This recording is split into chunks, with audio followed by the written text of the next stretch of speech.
On the vlog again. Just can't wait to do a vlog again. The life I love is making vlogs for my friends, and I can't wait to do a vlog again. Doing a vlog again. Going places that I've never been. Seeing things that I may never see again. And I can't wait to do a vlog again. Today's venture brings us to the JW Marriott for Horrorhound 2018 right here in Indianapolis, Indiana. Come on, come on! Hello everyone, High and Mighty Joe here, hanging out with the lovely cat. We are here at Horrorhound 2018 Indianapolis edition, and we're going to have a great time. There are tons of guests, tons of vendors, and we're going to show you as much as we can. As we go up the escalator, we make our way to the second floor for Horrorhound 2018 Indianapolis edition. There's the Starbucks coffee. Here we are in the lobby. As you can see, the line is long and the ghouls are out. Just ask this fella. As we are standing here in this extremely long line for the registration to get in, just thought I'd give you a browse at all of the wonderful costumes that some of the people may have on, and some of the very interesting horror-related clothing. They're still standing in the queue line and looking out the window. This is definitely what you see. Victory Field on this rainy Saturday.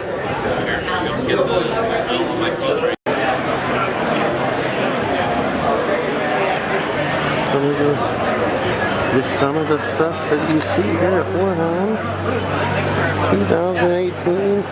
These are Boo Bears. It looks like you can get a zombie head right there as well.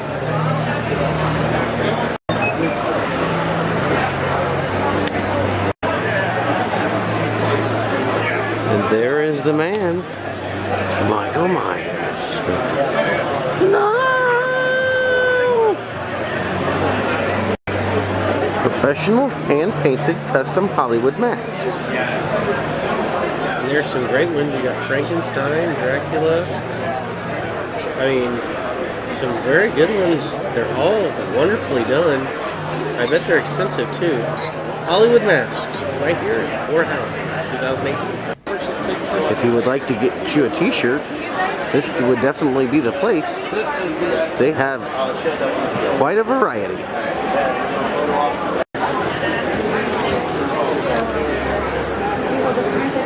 And they also have things like these, Hollywood zombies. You have the back keychains? What? Keychains for the back keychains? Let me ask him real fast. Oh, damn. Or buttons are more your thing. They got a plethora of those as well.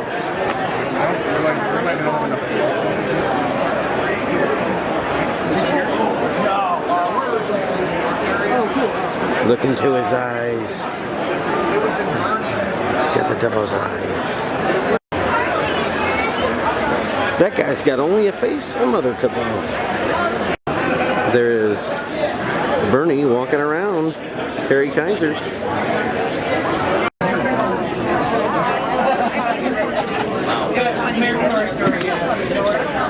Tons of cosplayers, just like this one right here.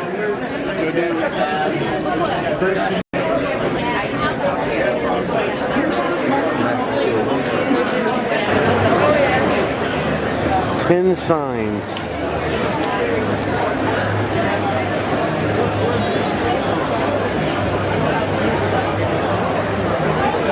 Oh, that's cool.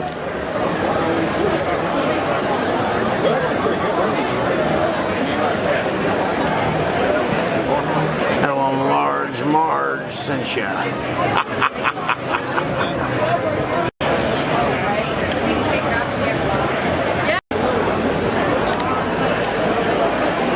Here's some of the work by Scott Spillman. Mugs, coasters, vanity plates, shot glasses, anything you could want.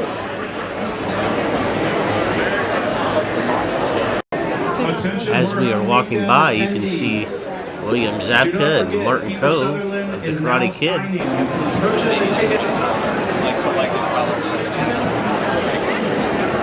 So how much is the actual like this one?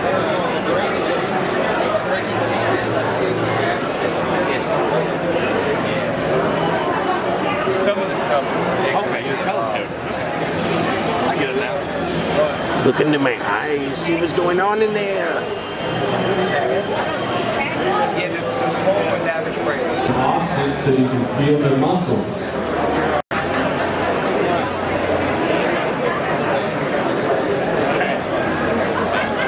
There's the one and only Thomas Savini.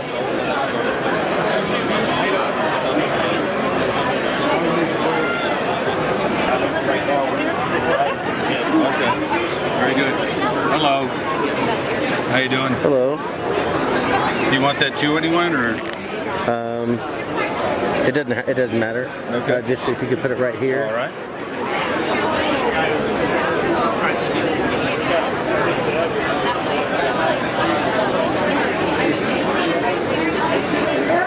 Okay. And I have a question for you. What was the hardest part of filming Jason Takes Manhattan?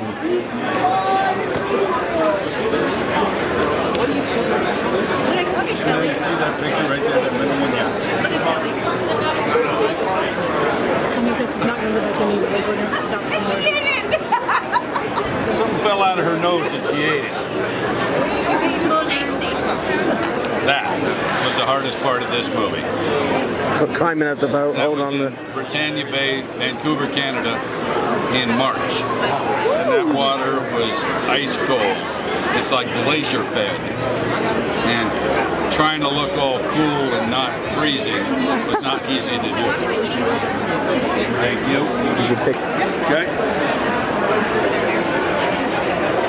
Talking to me? Did you? I stopped. I don't think he got it. Might want to double check them. She had bunny ears over Kane Hodder's head. Did you really? No, I stopped. Let me see. Yeah, live with that. That's good. I got one for you while you were Have payback for that. Thank you so take a much. look at the one, make sure it's okay.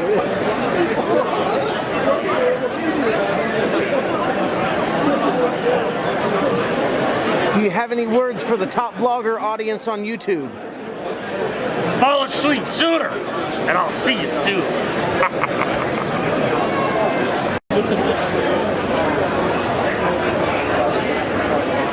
Maniac Monster Designs. They have iron-on transfers, wallets, stickers, custom housewares, and so much more. Right here at Horrorhound, Indianapolis, 2018. I'm sure that I won't say this guy's name 3 times. Check out these cool lamps. You got a leather face and a pumpkin and a skull.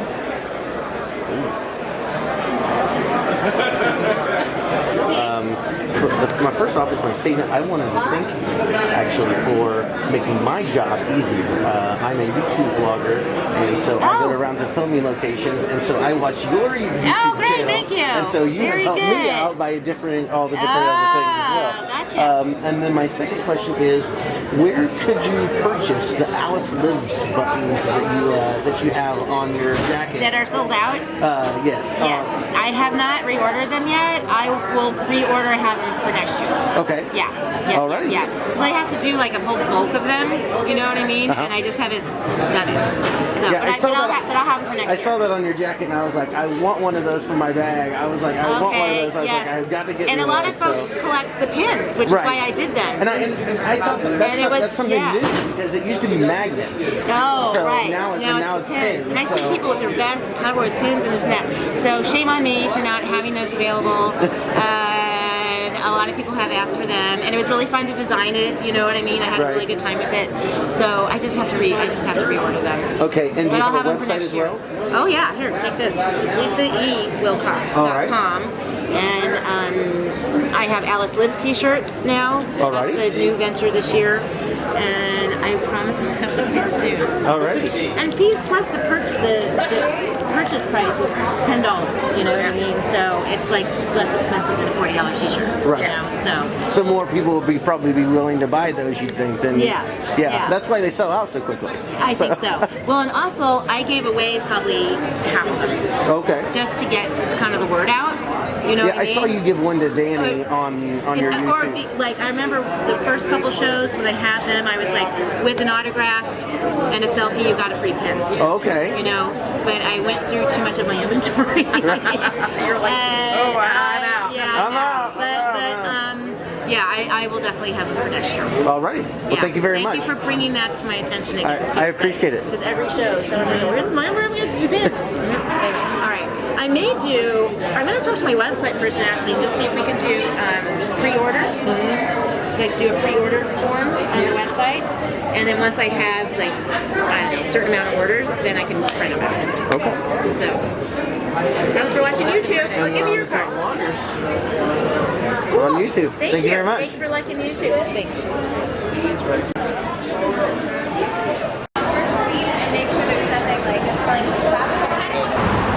As you can see from the balcony, there are a plethora of people outside. Some in costumes, some not.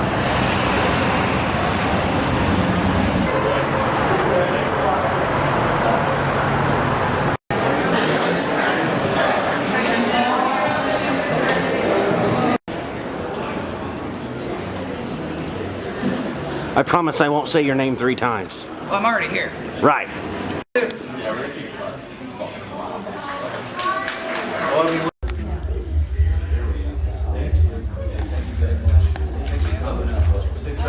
There's Lou Damian Phillips. I pity the fool that don't like this costume. I want to thank everybody, first of all, because look what I got, because it's my birthday.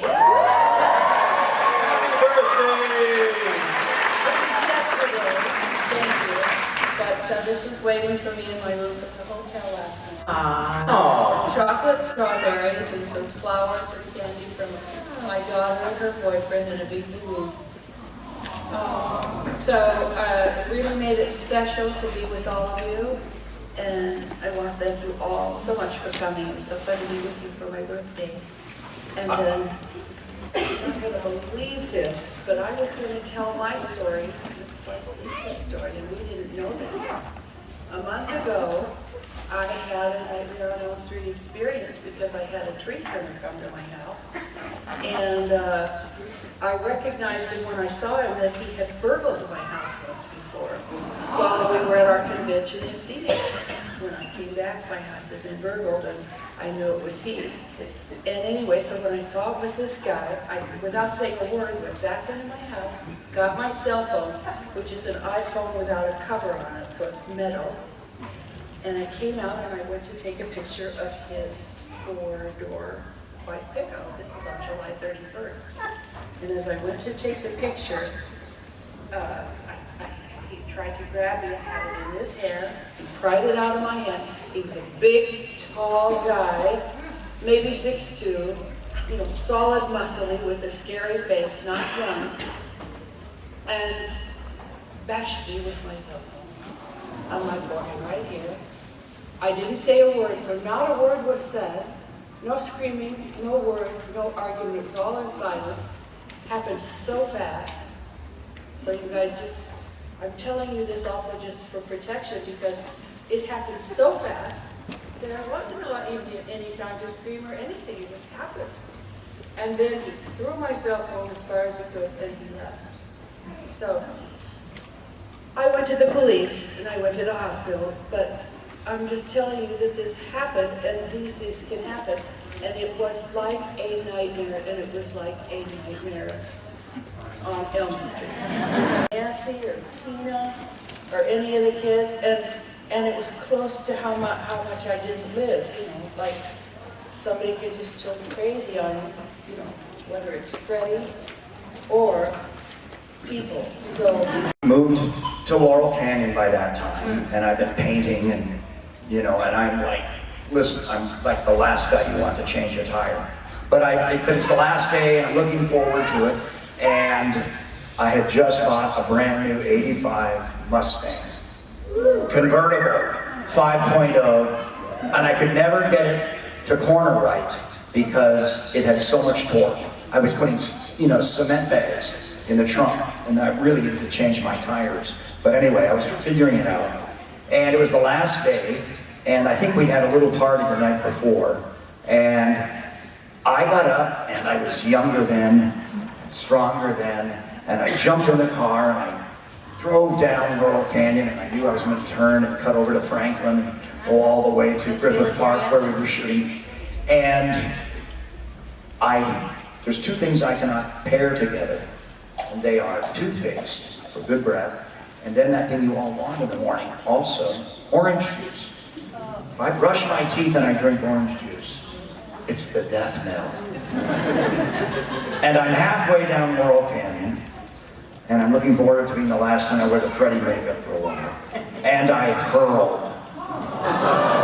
And it was that involuntary hurl. I mean, I was not in pain or discomfort. I literally, my mouth opened up, and my dashboard filled with vomit. You know, about 3 or 4 days of Nightmare on Elm Street 4 craft service. And believe me, if you were demoted to 2nd or 3rd unit, it was Jif peanut butter with flies on it. And some cheese whiz. So I pull up, and I never try to pull the star card. And this is the first time I did it on the night of the Exorcist. I pulled up, and we have the Teamsters, the drivers are all there. And I'm like, I'm not green, I feel fine. I hurled whatever was in me that didn't like it out.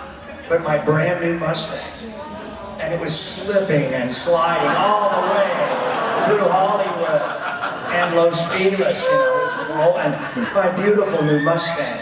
And I remember I got out, grabbed a 20, and I begged the guys, you know, the Teamsters to clean. They had asked me before, and I staggered in, and here's the thing, I'm sitting next to Lisa, and everybody's bringing their kids. Because it's the last day, they want pictures with their kids. So I took like about 10 photos with the most adorable little Hollywood children. And I had the worst breath in the history of mankind because I couldn't put toothpaste back in my mouth, which started it all over again. So that's an original story and a gross story, and I apologize for that. Thank you, guys. 2 seconds. Oh, there we go. Yes, there we go. Okay, well, thank you guys for watching the film. I guess you all did, anyway. It's the thing that is so rewarding to me is when somebody stops me like they just did and saying that they related to it. So, I don't want to get into that too much, but I guess we should do some questions, or? Yeah, I have a few myself to kind of take everything off. And I'm going to go back to a question I asked you on the phone a couple months ago. After I first saw it, my question to you was, you know, you're known for being alpha male, king of the mountain, silverback gorilla, boom. But you got so real and you let people inside. Was that part of it a challenge? I think just the decision to do the film was maybe kind of a challenge. You know, once I decided to go ahead and do it, I thought, well, you know, now I've decided to tell my story, so now I have to tell everything. And that part of it was pretty easy. It was kind of therapeutic, really, for me to talk about some of that stuff. I know a lot of it is things that people probably looked at and said, I don't understand that at all. Especially the, you know, the PTSD stuff, the OCD things, whatever. that is hard to understand for someone that's not dealt with it. But, you know, the response from people that have dealt with it, it just makes me so happy. Don? Apparently he enjoyed it too. Well, who wouldn't? I mean, he understands. He, whatever. Once I started talking about it, it actually felt good to tell some of the stuff, because a lot of the things that I discussed in it were things that my closest family members only knew. And so it was kind of like, you know, one side of you at one point thinks, ooh, is this gonna kind of weaken my image to people that think I'm such a badass or whatever, and then that was brief, that thinking, and then I thought, you know, I don't really care if it does or not. I mean, this is my story and I want to tell it, so. Absolutely. One last thing. You guys saw when Cassandra Peterson made her appearance in that, she mentioned that, you know, she had that moment where you two shared your stories. And I was actually very blessed to be witness to that conversation. And there was a moment that you two were when that realization hit you, that, my God, you really understand this, you know. There's, how often when you're with, because I know you work with a lot of burn units and such, is that, and it's maybe a very sensitive question, but I'm really curious to say, is that kind of like a dark brotherhood that is shared between people? Because I really seen that you and Cassandra had that moment. I mean, there is something to that, because there is no way to understand how it feels to go through getting burned severely. And when you can talk to somebody that knows, it is kind of like a little brotherhood. I wouldn't say it's a dark brotherhood, but it's definitely a club that you don't necessarily want to be a member. But if you find yourself as a member, you love nothing more than talking to people that have been there. I have been on this trip. I've been away from home. I left August 6th because I went from LA, I live in LA, and I went to San Diego to The convention?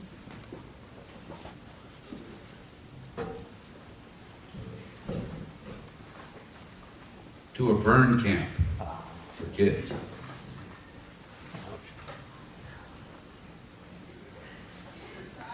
But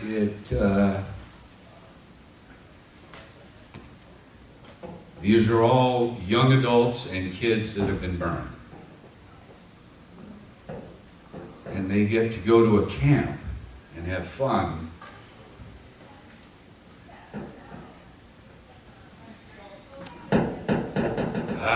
Without getting stared at, because everybody there has scars. So it was so much fun to go just hang out with them. And I met two guys that were burned about as bad as me, some facial burns, so it's more evident. But they were in a car accident, and they crashed and flipped the car and everything, and they got out of the car, and then it caught fire. And their two friends were trapped in the back seat. It was a two-door car. They went back to help their friends, and they ended up getting burned because of that. So one of those guys is getting married, and the other guy is the best man. And they're going to Vegas for a bachelor party type thing. So a friend of mine owns the Palomino Club in Vegas, so he's hooking them up because, you know, I mean, how do you not admire somebody that got burned because they were saving someone else? They got out of the car and they were fine, unscathed, and they went back to help their friends and got burned. So, you know, when you hear stories like that and kids that, you know, we always talk about it, like at the burn camp, you talk about how you got burned, a lot of the kids. You know, it's just therapeutic talking to somebody because, you know, everybody has a different story. And I talked to one kid that, you know, I asked him how he got burned. He says he doesn't remember it. And I was like, oh, you were young? He says, yeah, I was 12 days old. And my stepfather poured boiling water on me. Incomprehensible that somebody could do that to another human, especially a baby. So, I mean, but what's interesting is that at the same time as feeling like that's incredibly hard to go through, the one thing he doesn't have to deal with is the memory of it. And that can be so much harder than the physical thing that I almost envied it. As fucking crazy as that sounds, I almost envied the fact that he doesn't remember the incident. Most of us do remember it, even though mine happened at my own hand, you know, not purposely, but, you know, it's still a traumatic story to remember. So it was so much fun to just go hang out with these kids, and some of the counselors were former burn survivors and stuff. So the fact that that kind of stuff can help people, that's basically why I decided to do the documentary and just, you know, tell my story. That's all it is. And I was so happy that so many of my friends, Bruce and Robert, and everybody were happy to be involved, you know? So I'm just very happy with the final product. It was the original version when they first cut the movie. It was like 3 hours long because there was so much stuff that they wanted to include, but of course they had to cut it down. They wouldn't get a director's cut at some point. That'd be really cool. All right, I'm going to open you first. I'm going to play Phil Donahue, if anybody remembers Phil Donahue. Wow, you're dating yourself. Phil Donahue. Okay, I met you 3 years ago in Nashville at an Impractical Jokers show. You were coming through. I came up. I asked for a picture. You said you would on one condition, and that was, where did I get my I Heart Veterans t-shirt from? I want to know, did you ever get the t-shirt? Because I think your son wanted one too, just as bad as you did. No. He did, and I did, but I never got one. No. You should get one. And by the way, speaking of Impractical Jokers, those guys, you know their TV show, right? I think it's a hilarious show. I love those guys. We're all friends. And I just did their film this summer. They did an Impractical Jokers movie. So you'll finally hear all the language that is always bleeped on TV and some far more risque types of scenarios. And I play a bodyguard of a very well-known singer and dancer. I don't think we're supposed to say who it is, but she's in the movie and she's also hilarious. My question. My question is, what's your favorite horror movie that you do not act in? Oh, that's easy. My all-time favorite horror movie, and it actually is my all-time favorite movie in general, is The Exorcist.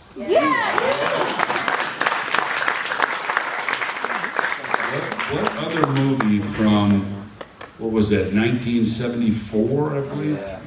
What other movie from that era still holds up when you watch it? Godfather 2. Godfather 2, well, that's possible.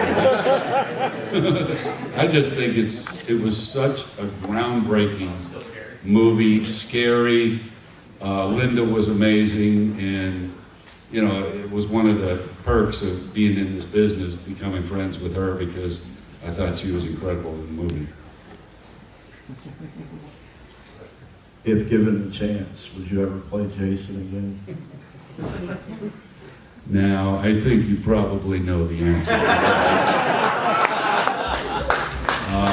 All I can say is, I am not done killing motherfuckers.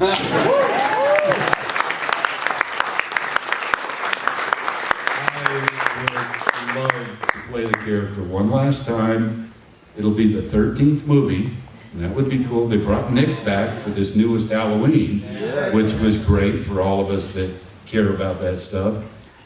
They should bring me back. I don't believe Corey Feldman died, correct? So he should come back, and I'll kill his ass. But yeah, I would love to do it one last time. I'm older, but I can still be violent. Hey, what was your favorite celebrity that you have worked with in any of your movies? That's a good question. There has been, a lot, because when you work in stunts, very often you do action scenes with actors that you admire. And for, some of the names that come to mind of people that I loved working with, first one, probably Brad Pitt, because I did 7 with him, and he got injured while shooting the movie, doing some stunt stuff that we were doing with him. And he sliced his hand open. Did I turn it? I'll give you this one. Hold on. Batteries might have died. Hold on. But The light was red. it's when Brad Pitt is chasing Kevin Spacey out of a building, and Brad starts jumping on cars. There was a bunch of us that were stunt drivers driving the cars, and I've told this, I probably told it in the documentary, so you already heard it, I guess, where Brad jumped off my car and put his hand through the back window of another car and sliced his hand up. That's why he suddenly has a cast on his arm in the movie, because he really did get hurt, had to have surgery, and so they had to write in a reason for him to have a cast for the rest of the movie. But what I liked about him so much was that he had a stuntman's frame of mind when it came. He sliced the shit out of his hand. It was bad, but he was like a stunt guy saying, okay, let's finish this scene, and then I'll go to the hospital. I'm not gonna die from this. So wrap it up, let's finish the scene, and then I'll go. And all of the stunt people were like, that's our kind of guy. So he was really cool to work with. And I always do the joke, and I probably did also in the documentary, whether it was shown or not, I don't like to talk about the people that were assholes, Chevy Chase, because I think that's I'd just rather focus on the good ones, so I'd avoid that. We've got a very special guest that wants to ask you a question. Uh-oh. You don't speak, remember? Why are you so awesome?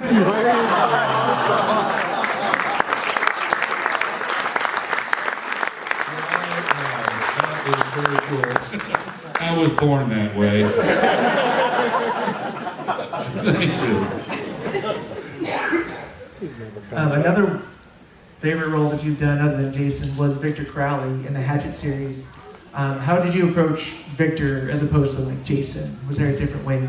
Yeah, I mean, even though they both have makeup and masks and don't speak, I approach them differently because I always thought that there's nothing you can do with Jason, even if you know what he's going to do, you can't escape, and just methodical and plodding, and I purposely never ran, that whole thing. But with Victor, I thought I'd like to make him less predictable. So more like, I don't know what the term would be, but just more, twitchy and nervous looking, and you don't know what he's going to do next. And I also approached doing the 4 films, whereas at the very beginning, he's very much like that. Nervous, twitchy, unpredictable. But as he continues to kill, he gets more used to it and less of that. So I purposely, each film, made him a little less twitchy and, you know, more comfortable with doing all the violent stuff. I don't know if it reads, but that's how I approached it.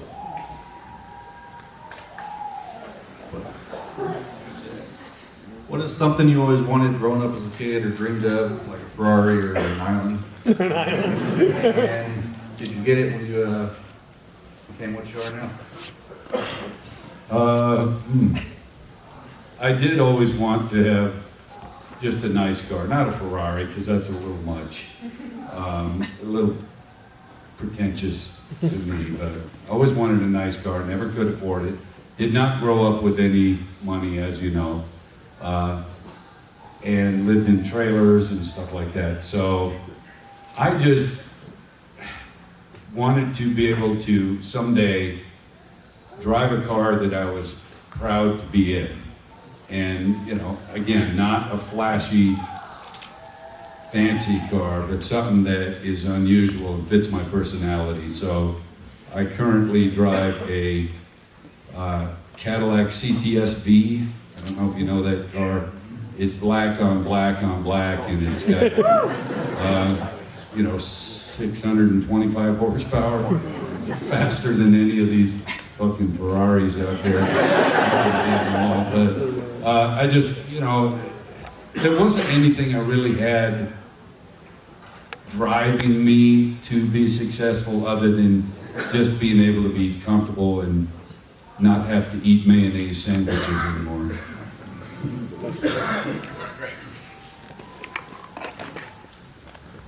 Thank you. Kane, thank you very much for the documentary and sharing that with us. It's awesome. Question I have is, not getting the Freddy vs. Jason role. Honored that that was their opinion. And it was like they didn't even want to entertain thoughts of anyone else.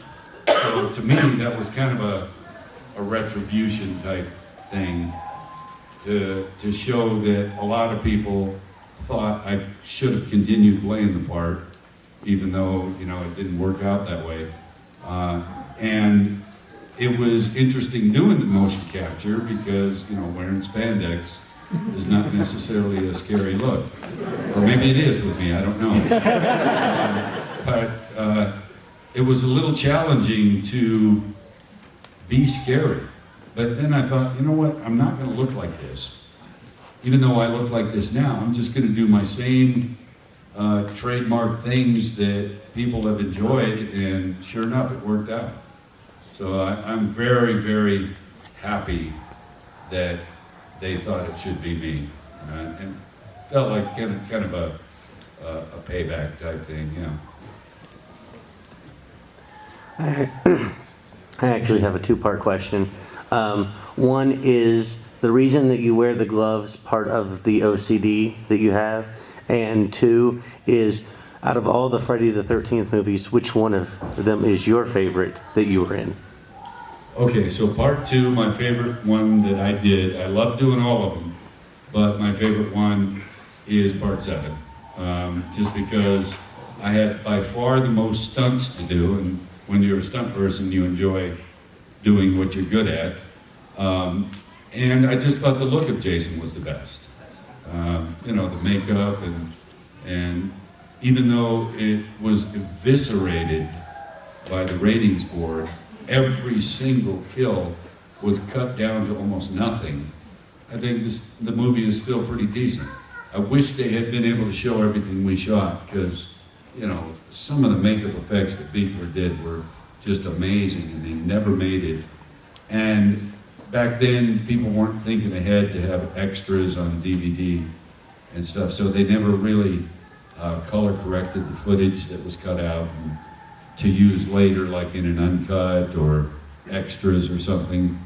So, you know, it still happens to be my favorite. Now, the gloves thing,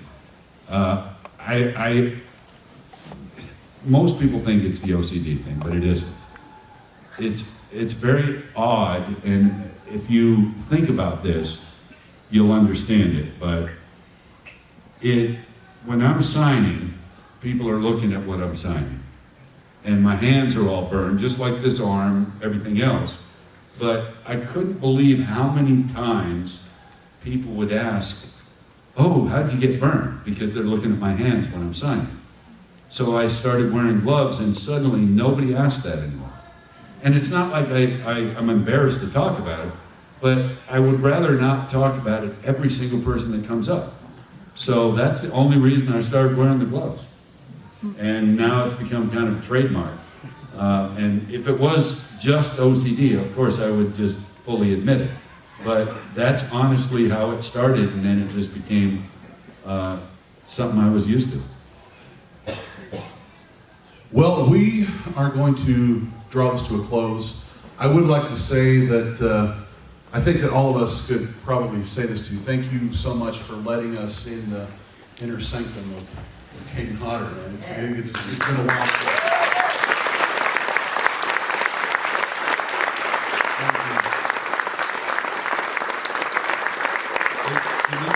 That this many of you were interested in sitting here for a couple hours watching this when there's so much else going on. So thank you for doing that. And again, really quickly, if you go to dreadcentral.com, Horrorhound, and the promo code, 25% off, get your own copy. Again, Kane Hodder, everybody.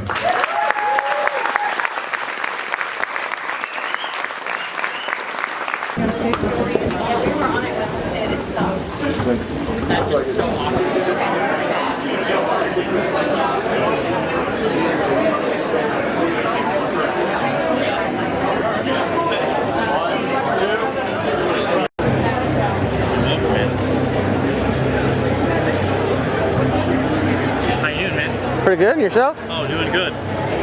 Got some super cool merch here. Oh, thank you, man. How you guys doing? Pretty good, tired. Yeah. They all float down here.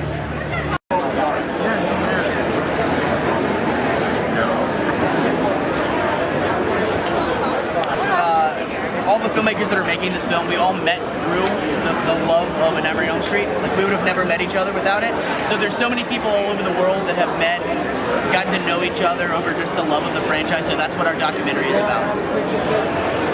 So yeah, you gotta check us out. Now, this mask was used in the making of the Halloween 2018 film that just recently released. As you can see, the mask. This is the one that's in the film. If you've seen the film, and now you've seen this. See the mask up close in person.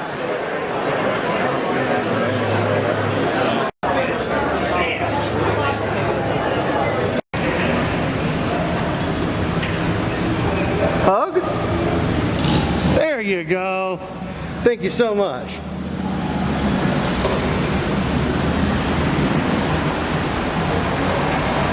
Alrighty, thank you very much. Our next stop brings us to Kuma's Corner.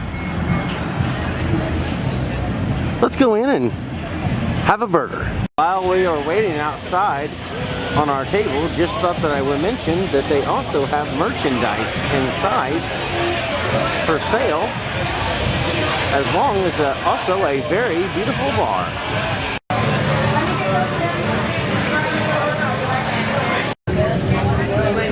Well, since this is horror related, we came here and got a Horrorhound Dream Warrior burger. We'll let you know how it is. Alright, this is what the burger and the fries look like. Open up the burger, show you the insides, let you know how it is. Well, there's our Jason Voorhees autograph. And Kane Hodder autograph right there on the wall. Just wanted to let you know the burger was great. The fries, they were okay. The burger was actually really good. Had a great time at Horrorhound. Indianapolis 2018 edition. If you're new here, don't forget to subscribe, comment, like, and turn on that notification bell so you can always stay in tune with what's going on in this channel. Hope you have a wonderful day. And as always, top vloggers.